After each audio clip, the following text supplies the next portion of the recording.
pandemic.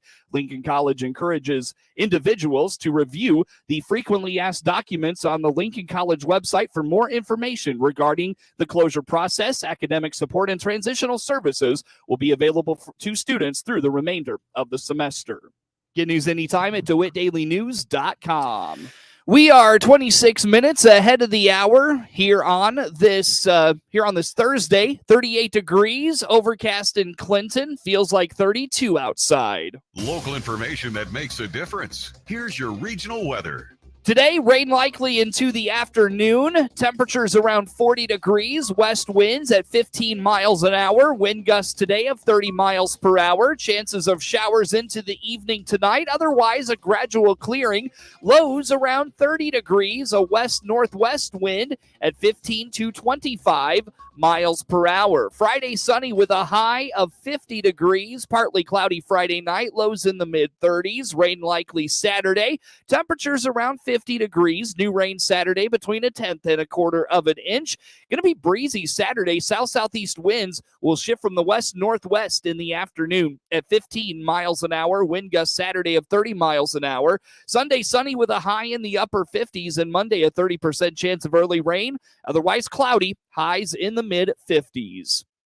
Across central Illinois as we roll through this Thursday morning, right now in Bloomington, normal, cloudy skies, 35 degrees, 36 in Hayworth, 36 in Leroy and Farmer City, 37 in Champaign and Monticello, 37 in Decatur, 37 degrees in Lincoln, 37 in Springfield, 36 in Peoria.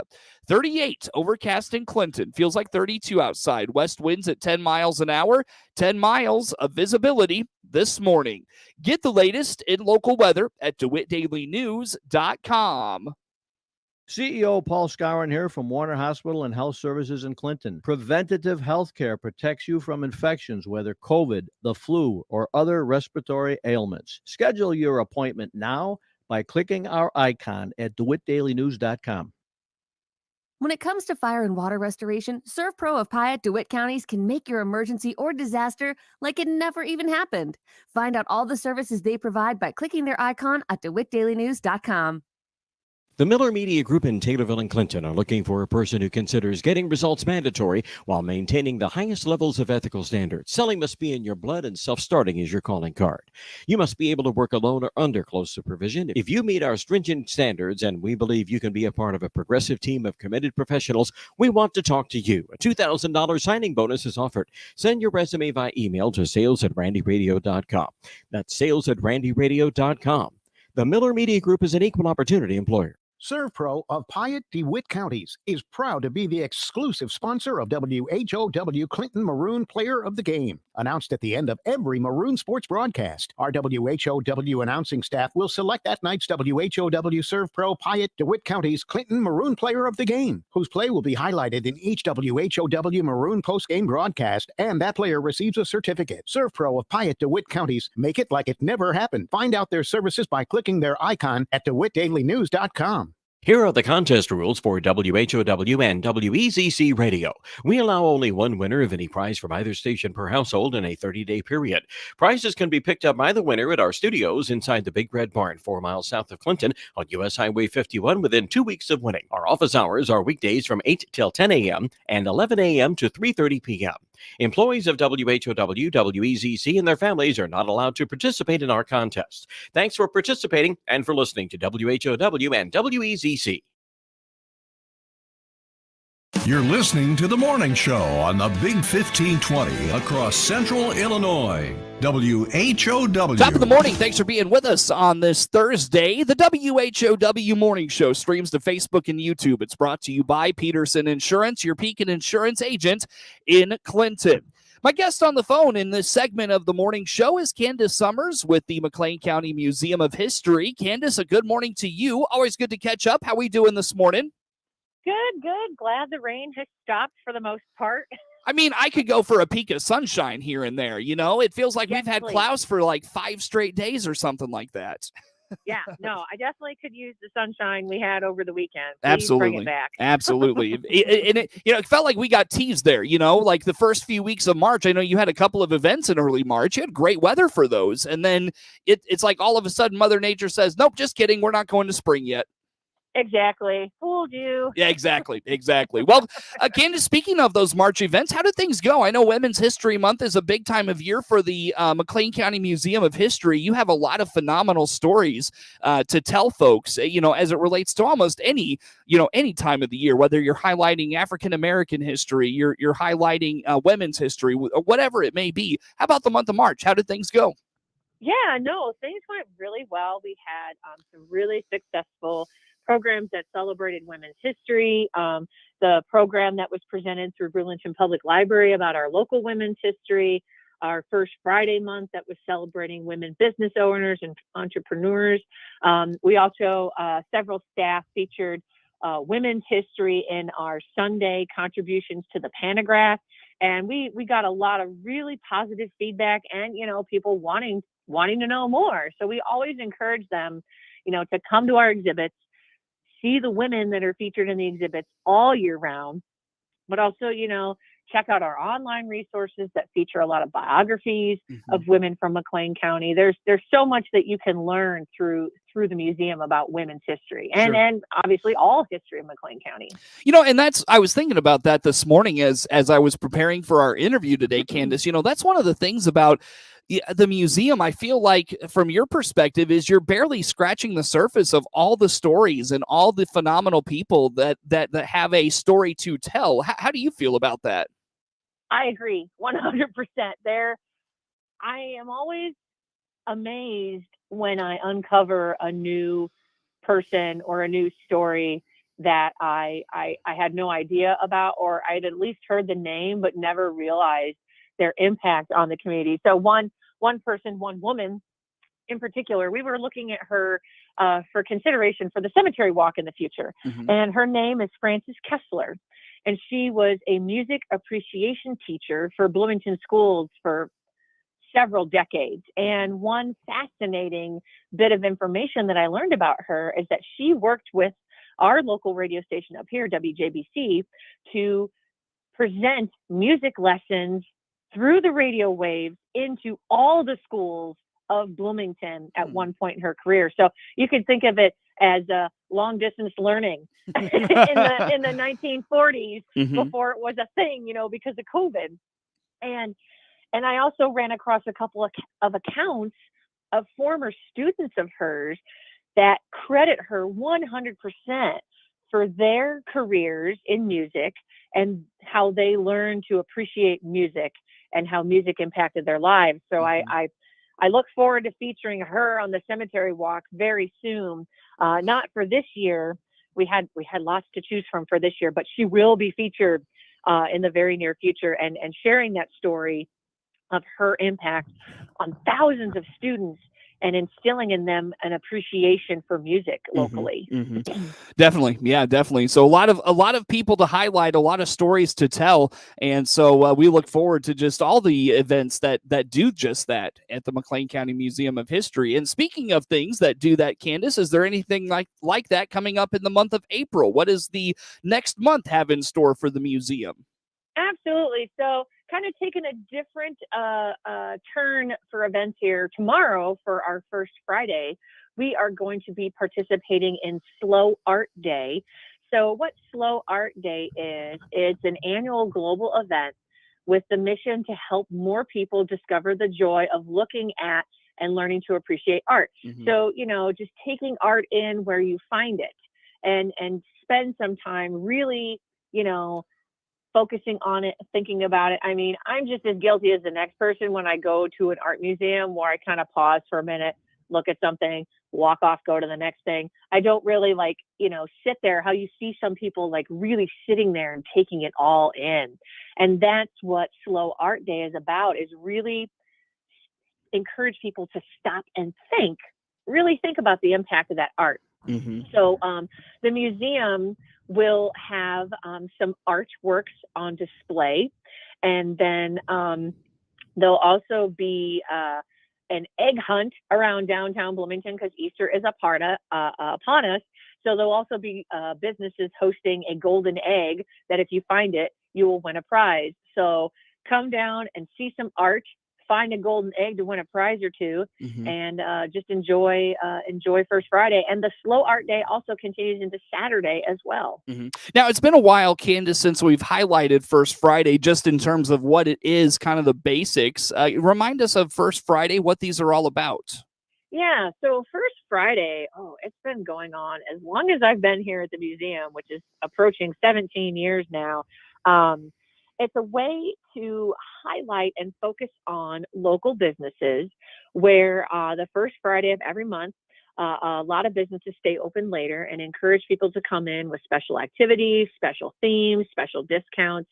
And so, like I said, this year, it is the theme of Slow Art Day and also the Golden Egg Hunt. And next month, I'm trying to think what May. May is Historic Preservation Month, so that focus will be on architecture downtown like it was last year. July will be a Route 66 theme, and so we do all these different themes to encourage people to come down. Maybe you don't come down for everyone, but maybe there's a theme that really speaks to you and you want to come down, grab a bite to eat, shop around a little bit, stay and enjoy the different businesses that are downtown, because it's really diverse in downtown Bloomington with the mix of artists and restaurants and organizations, the museum, different businesses. There's something for everybody downtown. So check it out. That's First Fridays, correct? Yes, First Fridays. It's from 5 to 8 p.m. every First Friday. Very good. Candace Summers is with the McLean County Museum of History, my guest in studio for this morning, or guest on the phone, I should say, here this morning. And Candace, as we catch up on the month of April, what else is coming our way for this month that you'd like to highlight? So on Saturday, April 2nd, we will be hosting Dr. Marcia Young, who is the former site manager of the David Davis Mansion State Historic Site here in Bloomington, and the Davis Mansion just put out a new book. It's hot off the presses, and it's called The David Davis Mansion, 150 Years at Clover Lawn. And what this book is going to cover is the 150th anniversary of the construction of the Davis Mansion, which happened in 1872. If you've never been to the Davis Mansion, it is a gorgeous house, just a little bit from downtown. It's billed as a Victorian mansion, but Marcia's book is going to challenge that thought and refocus looking at the Davis Mansion through the eyes of the Gilded Age instead of the Victorian age. And so the book, which I was very excited to get an early copy of, is filled with never before seen images from the Davis Mansion, of the family, of the first home that the Davises lived at prior to the mansion's construction. And it also takes a new look at Sarah Davis herself and how involved she was with the construction of the mansion, since David himself was in Washington, D.C. during most of the construction of the mansion, and, takes a look at how the house was saved and transferred to the state of Illinois in order to preserve it and educate the public about the Davis history and Lincoln history. It's really a beautiful book, and I highly recommend that people not only come to the free program this Saturday at 1 o'clock, but also pick up a copy of this book, which we will have copies of the book for sale that day, or you can buy them through the Davis Mansion's website too. Candace, what is some of so I've driven by the David Davis Mansion many times. What's kind of some of the basic history of that facility, and then his just kind of impact on the area? Do you mind diving into that very briefly with us? Sure. Wow. So David Davis, judge and lawyer, judge on the 8th Judicial Circuit for a long time, traveled this 8th Judicial Circuit with Abraham Lincoln, and DeWitt County was also part of the 8th Judicial Circuit. So a lot of Lincoln history down in Clinton. David Davis was down in Clinton quite frequently throughout his lifetime. And the house not only tells the history of the Davis family, but also helps tell the history of Davis's impact on Lincoln and Lincoln's impact on David Davis. And David Davis was one of the key influencers and friends of Lincoln who helped get Lincoln elected president of the United States in 1860. David Davis was Lincoln's campaign manager. And you could very much say without people like David Davis, Jesse Fell, Ashel Gridley, all these folks in and around our region, Lincoln may have never become president. So there's a lot of people that helped elevate him to the highest office. And while Lincoln was never in the mansion that exists today, Lincoln would have spent a lot of time in the wooden house, often called the I House, that sat almost where the Davis Mansion sits today. So they actually, when they began building the mansion, they moved the original wood structure off to the side so that they could continue living in that house while the new mansion was being built. Interesting. And so when you go to the Davis Mansion, you'll learn about the Davises themselves, their children who survived to adulthood, Sally and George Perrin. You'll learn about the history of the mansion, the architecture, the grounds. They have a wonderful garden that's been preserved, Sarah's Garden, it was renamed. And there are plants in that garden that existed when the Davises were there. That is amazing that there's plants that have still been growing since the Davises were there. So I highly recommend that people visit the mansion, learn all that history, because it'll really help you learn more about the history of this region, because truly the Davises did have a big impact on not just Bloomington and McLean County history, but, national history with, David Davis being a Supreme Court justice later in life and then elected U.S. Senator as well. It's amazing the support structure that is in place for a lot of successful people. Behind every successful individual, there's a tremendous support structure. And this is a great way to learn about that for Abraham Lincoln and folks that were that support structure close to home. So, Candace, as we look at the break here for this morning, if you don't mind, just again highlight that Saturday event that highlights this new book about the David Davis Mansion and the stories around it. How about those things? Absolutely. So this Saturday, April 2nd at 1 o'clock, the museum will be hosting Dr. Marcia Young and the Davis Mansion for a program on her new book, The David Davis Mansion, 150 Years at Clover Lawn. You can go to the museum's website at mchistory.org or the Davis Mansion's website to register to attend that program. We have a joint event on our Facebook page that also has that link to register to attend that program. And books will be for sale, and Marcia will be signing those books after the program ends on Saturday. Candace Summers with the McLean County Museum of History is my guest on the phone. The WHOW Morning Show streams to Facebook and YouTube. It's brought to you by Peterson Insurance, your Pekin Insurance agent in Clinton. More to come on the WHOW Morning Show.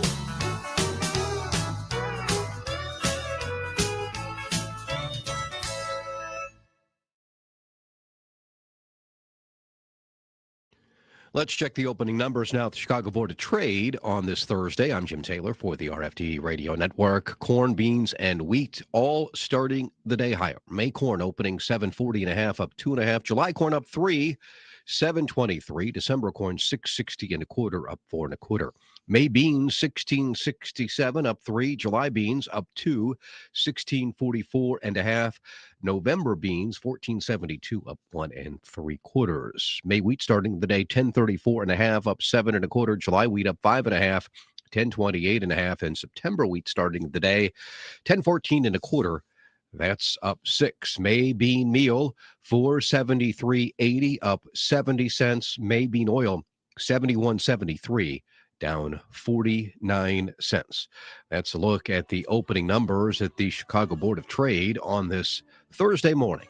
Jim Taylor for the RFD Radio Network. New trucks and SUVs are coming here at Baum Chevrolet Buick in Clinton. This is Scott Baum. Yes, we have new inventory arriving, and you can see what will arrive right on our website. Just click on the pre-order and reserve tab. From there, you will find vehicles in transit and vehicles in production. Or just call our sales staff and we'll help. Find Silverados, Equinoxes, Blazers, including Tahoes and Suburbans, as well as our complete Buick line of SUVs. BaumChevyBuick.com, right from the start. MR Systems Wireless has an immediate opening. They're looking for a full-time internet installer to perform the initial setup of wireless internet and voice over IP services, as well as troubleshoot and repair wireless and phone services for customers. You'll be responsible for the basic installation and maintenance of wireless equipment. No experience necessary. Includes health benefits, mileage reimbursed. Starting pay is $15 an hour. Find out more and apply by going to mrsystemswireless.com, then clicking About, then Employment. Equal opportunity employer. This is the morning show on 92.3 FM in DeWitt County, WHOW. Once again, good morning. Thanks for being with us. I'm your host today, Seth Lawrence. The WHOW Morning Show streams to Facebook and YouTube. It's brought to you by Peterson Insurance, your Pekin Insurance agent in Clinton. Again, Candace Summers with the McLean County Museum of History, my guest on the phone here for this morning. Candace, a big event at the end of April that's going to highlight some big manufacturers in Central Illinois. A lot of big themes with this big event. What's going on? Yeah, so on Saturday, April 30th, from 10 a.m. to 1 p.m., we will be hosting Trades and Labor Fest 2022. And what this is this event, we actually had it back in 2019, although the weather, didn't allow us to have it for the full length of the time we wanted. But it's a way for the museum and our partners to highlight the industry, both past and present, in our communities. And so we're partnering with some of the local labor unions to invite local businesses, tradespeople, skilled workers, artisans, organizations to showcase their skills and the services they provide to our communities as part of this hands-on, family-friendly event. And we had a really good response from local businesses so far. We're always looking for more. We still have a few weeks before our deadline. And this will be happening on the museum square on 3 sides of our building. So we want to get as many local businesses and organizations and tradespeople involved as we possibly can. Sure. What makes this a family-friendly event? So a lot of the hands-on activities. So not only will these people who signed up, the organizations and businesses, be promoting jobs they have, skills that people can learn, but they'll have, hands-on activities. We'll also have some big equipment, and what draws the big equipment. The kids love seeing the big equipment. So we'll have a fire truck down there, most likely. We're going to have some big equipment from Altifer and Evergreen FS. We're going to have a huge helicopter on display from Prairie Aviation Museum. We'll have build your own wooden toolboxes for kids. We'll be doing live screen printing with Meltdown Creative Works. We'll be doing a hands-on activity with the electrician's apprentice. I mean, there's so much. Oh my gosh. I have a whole list of businesses already signed up on our website to promote, to encourage people to come down and try your hands at some work. And also, if we have lots of people looking for work, we will have lots of opportunities for jobs as well. You mentioned, Candace, that there is a deadline to get registered, which leads me to believe you're looking for more businesses to be a part of this. If folks are interested, what do they need to do to be a part of this event? Yeah, you can go to our website, mchistory.org, and on the actual event itself, I'll have a link where you can sign your business up to participate, and it's free. We're not charging any business or organization to participate in this event, and it's free for people to come to this event because we really want to educate the public about the diverse workforce and the diverse job opportunities and careers that there are here in McLean County and the surrounding region. I mean, we have ag, we have the trades and labors, we have massage therapists, the libraries, nursing in the medical field. I mean, the possibilities are endless with what there are to offer. Aviation, Prairie Aviation Museum will not only talk about their institution, but they will have representatives from aviation and the local airport on hand to talk about, how people can get into that career. So it's going to be a lot of fun. It was a lot of fun when we did it in 2019, even though the weather was not the greatest. People who came had so much fun. They really enjoyed it. The kids had a lot of fun climbing around on equipment, and people who came, learned about the different opportunities there are for work in our area. Sure. Candace, why do this? What do you hope folks take away from this at the end of the day? Well, as part of what we do here at the museum is education. We want to educate the public about the labor and industry of our community, both past and present. So folks who come to this event can also come into the museum free of charge that day during the event, and they can explore our Working for a Living exhibit, which will talk about a lot of the industries, past and present, that helped mold and shape this community. And so it'll be a chance for people to learn about present day careers, but also learn about the careers that and the workers who shaped our community's history. Mm-hmm. Candace, again, how do folks get more information about this event? So go to our website, makehistory.org. You can see all the businesses as of right now who are signed up to participate. And if you are a local business or organization who are interested in participating, there's a link to do that as well. Sure. And how do folks just keep up with the latest with the McLean County Museum of History? Follow us on our social media on Facebook, Instagram, and Twitter, and you can get all things museum related on each of those platforms. Candace Summers, McLean County Museum of History, is my guest on the phone. The morning show streams to Facebook and YouTube. It's brought to you by Peterson Insurance, your Pekin Insurance agent in Clinton. Network news on the way.